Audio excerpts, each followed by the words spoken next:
Hello, and welcome back to Coin Lady channel. When I look around, I see a lot of individuals becoming nervous and sweaty. People are saying things like, oh my god, XRP is at 63.85 cents, which is probably just PTSD from the last bull run.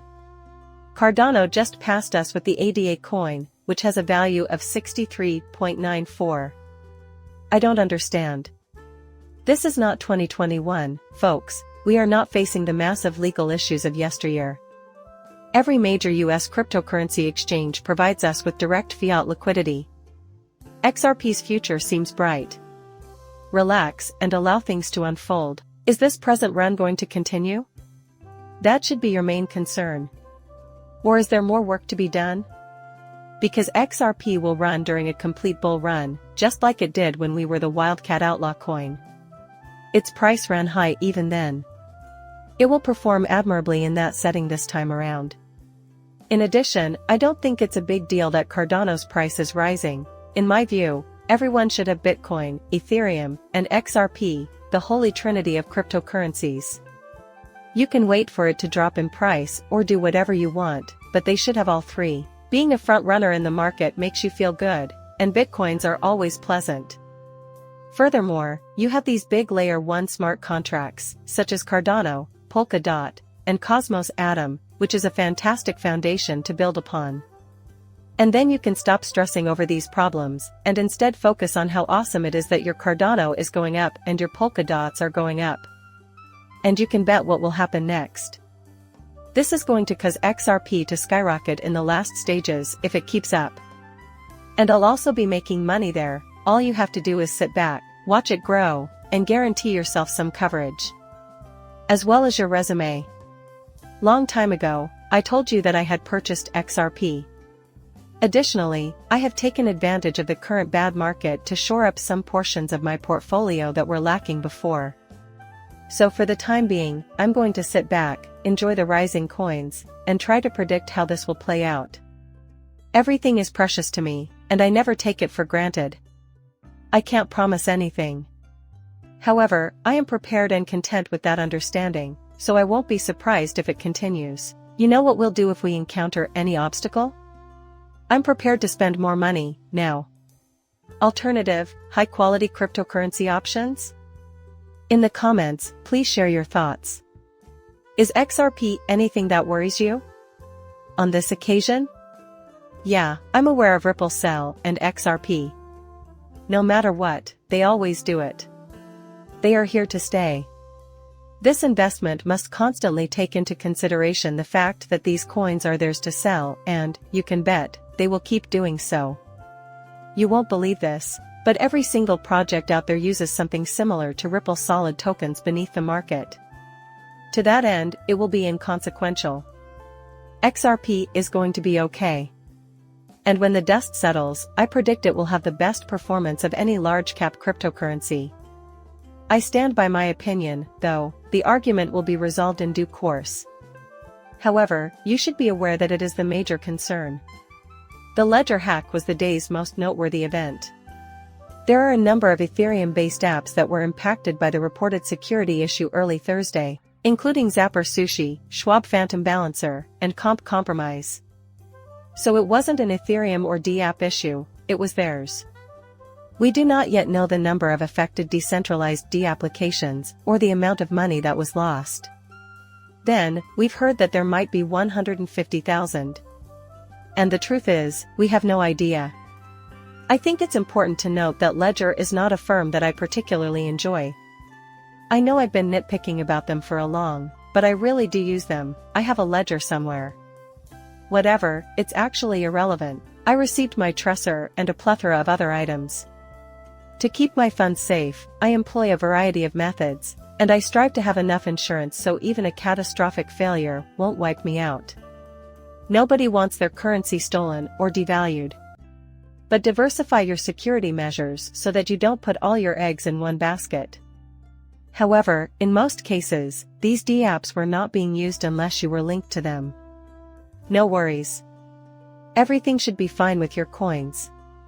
There's a separate concern with the Ledger. I have my doubts about the company's current management and think they may be experiencing cash flow issues. I don't understand the problem. There are many things I don't like, yet, you must take extra precautions and distribute your risks. And that is where things go wrong.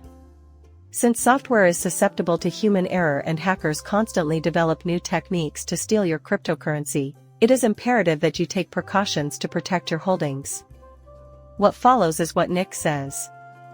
Indeed, it is entirely feasible. He claims that the hacking of Mannet MetaMask will occur at some point, that malicious updates will continue, and that your private keys will be sent to the server or an attacker. Oh, it's just begging to be targeted. Be wary of it because it's popular and sought after. I only use it when necessary, such as when communicating with the D app or trying to utilize tokens, but I don't put a lot of money into it because of that. Something to think about, though I do my best to maintain safer options. As of right now, we have a person named Gary Gensler. Just hold on a second. Someone has questioned him about the spot Bitcoin ETF application. His answer should be quite simple. Hey, we're working on it. Hopefully, we get it done. But hold on a second. This is just a rough Italian way of answering the question. Of course, the Commission and its staff are now preoccupied with other matters, one of which involves processing numerous filings for spot Bitcoin ETFs. Excuse me, Mr. Chair, but I must pose this question to you. Much has happened. Highly important regarding the $26 trillion Treasury market, which serves as the foundation for all of our financial markets. That is how our government is financed. The Federal Reserve uses this strategy to implement monetary policy and ensure that the US dollar remains the dominant currency in international trade. And now you're going to grill me on cryptocurrency in this open media, my defense commissioner Ueda also mentioned cryptocurrency. Yes, I am referring to the US Treasury. We should refrain from inquiring about anything unrelated to the US Treasury, which is our main concern. Furthermore, is this truly the matter that ought to concern him? Seriously, he's a securities and security product regulator. I mean, how the Treasury is administered or whether the US dollar is the de facto global standard. This is the most bizarre, evasive answer imaginable. We can keep going and see if things improve. The market exists. He's a market that has a significant impact. Not only are crypto assets significantly smaller, but they also do not contribute to the national budget. Monetary policy is not conducted in this manner. The market has been detrimental to a number of investors. Plus, there's too much non-compliance, which is hurting them. This man is just repulsive. He seems completely unable of responding to even the most basic inquiries. Furthermore, many investors have suffered losses due to the lack of defined regulations. Additionally, we do not provide exchange-traded funds, ETFs, that are routed through conventional brokerages and subsequently held by custodians. Since they lack the resources for more conventional forms of investment, individuals must rely on these thumb drives to preserve their wealth. Unfortunately, many people have lost money as a result of the SEC's and Gary Gensler's poor job. This goes beyond simply breaking securities laws. It violates a plethora of regulations set forth by the U.S. Department of Treasury, Financial Crimes Enforcement, our market sister regulator, the Commodity Futures Trading Commission, and others. However, I must inquire, when one considers the focal points and priorities, one realizes that the U.S. Treasury market and our actions today hold great significance for our capital markets. What would it be like if you tried to, has this man had enough of this bunch? Picture this, he approached me and wanted to know my thoughts on SPACs or some other topic related to securities. And he responded in a way that made it sound like, hey, we can just talk about the Treasury Department and all that other stuff. In other words, he refused to give me an answer that was directly and clearly relevant to cryptocurrency. The markets are perplexed, and you still don't get it. As far as the current state of cryptocurrency is concerned, this interview couldn't be more apartment JP Morgan. This cryptocurrency will surpass Bitcoin in value next year due to a recent update. Consequently, I despise these titles as it is not as if JP Morgan as a whole reached this agreement. This is, of course, based on the opinions of JP Morgan analysts, who also stated the following. Ethereum, the second largest cryptocurrency by market cap, may surpass Bitcoin in value next year, according to JP Morgan. Chardin, the protoshaft. The part that is supposed to increase network efficiency, I don't even know how to put it, is really the most important part of this. It will be known as EIP 4844. Typically, it's anticipated to happen in the first part of 2024. Additionally, JP Morgan noted that Bitcoin is already priced in for next year. Alright, let's break this down a bit. We have seen that they are better than before thanks to the merge and all these other enhancements. They have also had the rolling stuff out. The first step is that they will upgrade.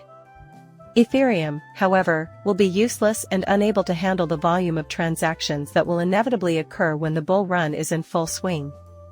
Furthermore, EIP 4844 is irrelevant to me because it will remain a useless piece of rubbish. Plus, it will be sluggish and costly, and customers will defect to rival businesses. That's all there is to it. It will be unprepared for the next bull run. I get that the Bitcoin halving is imminent and is already impacting prices, but there are safeguards in place to prevent you from taking advantage of the market at this time. The present Bitcoin distribution scheme incentivizes miners to sell early and sell a lot, which means that as the price goes up, the model will drive the price down. This means that you won't be able to fully front-run and drive the price up before Bitcoin halving. There isn't actually, that has happened before. However, I believe it's incorrect to claim that it's all about price. There's a genuine metric at work here, the reduction in supply, and that didn't occur prior to Bitcoin. So, will Ethereum eventually surpass Bitcoin? I seriously doubt it. I understand the argument. Ethereum has a lot of potential uses, NFTs DeFi, for example, but how practical are those uses? Once Ethereum's capabilities begin to ramp up and the network begins to process transactions, the network's limitations will prevent it from extending to other competing networks, such as Cosmos Atom or Polkadot Cardano. Regardless of how much they pursue proto-native sharding, it won't be able to keep up with demand and will be useless. Plus, it will just not operate correctly. Make sure you grasp that. One of the reasons I'm not investing in Ethereum at this point is because of its value. I would be quite astonished if it overtakes Bitcoin this time around. Personally, I feel that it's going overboard. What I anticipate will be an Ethereum rush, and I would still like a piece of it. Thus, I will be purchasing Ethereum Layer 2s. I'm going about things in that manner. I see the reasoning. There are many potential applications and sectors that could drive demand, but I still do not believe Bitcoin will become mainstream. Please tell me your thoughts in the comments section. Ethereum will never catch up to Bitcoin, in my opinion. This subsequent upswing once it begins. We will spend some time discussing this. What a surprising turn of events. I mentioned the Poly sign yesterday, now we hear that it will be sold at public auction. I presume it went bankrupt. Take a look, though, they raised $53 million to hire more people as of June 2022.